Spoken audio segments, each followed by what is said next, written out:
tere, head jälgijad, Punkar TT siinpool.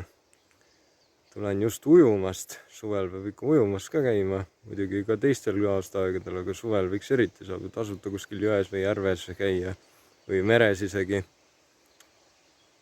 Ujumine on üks minu lemmik spordiala, kuigi ma ei ole seda, olen küll käinud mitu aastat ujumas trennis harrastajate grupis, aga võistlustel ma käinud pole, aga ega polegi vaja.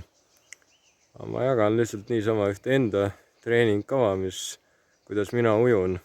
Kui ma näiteks ujulas käin või ka järves ujun ühte suunda ja tagasi, et oleks nagu basseini ots. Aga minu treeningkava on selline. Alustuseks edasi-tagasi konna, ühele poole ja tagasi, ehk 2 otsa võiks öelda.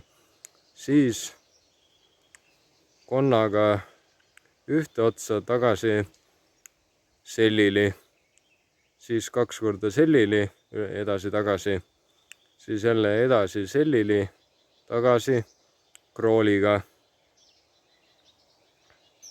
siis jälle edasi-tagasi krooli ja jälle edasi krooli, tagasi delfiini ja siis jälle edasi-tagasi delfiini ja siis delfiiniga edasi, tagasi selle krooliga niimoodi, et sul on käed nagu kolmnurgas ja krooli jalad. Siis sedasi, edasi-tagasi, siis jälle edasi krooliga ja tagasi liblikat. Siis jälle 2 korda liblikat, edasi-tagasi ja siis edasi liblikat, tagasi konna. Et siuke selline treeningkava on minul, vahetevahel teen ma ka pikemalt, sõltub ka, kas mul on jaksu ja aega. Et jah, kui on suvel ilusad ilmad ja päikselised, siis kindlasti soovitan ujumas käia. Saate endalt selle kuumuse ja higi maha ja väga mõnus on. Võite niisama kirjutada kommentaaridesse, mida teie suvel teete, mis sellist spordiala. Mul pesaks ujumisele meeldib mulle ka väga kõndimine, ehk siukest pikama kõndi ja niimoodi, mõni ütleb, et see pole spordiala, aga no ikkagi, kui sa jaksad mitu kilomeetrit käia, on see ikkagi omamoodi sport.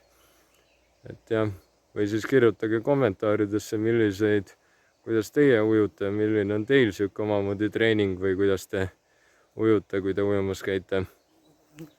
Ja eks võite minu seda kava ka proovida, aga kohustust ei ole. Olge terved, naudime seda ilusat päikselist suve ja ärme morjenda nendest vihmahoogudest, mis ka siin suvel on. Aitäh vaatamast, olge terved, naudime suve!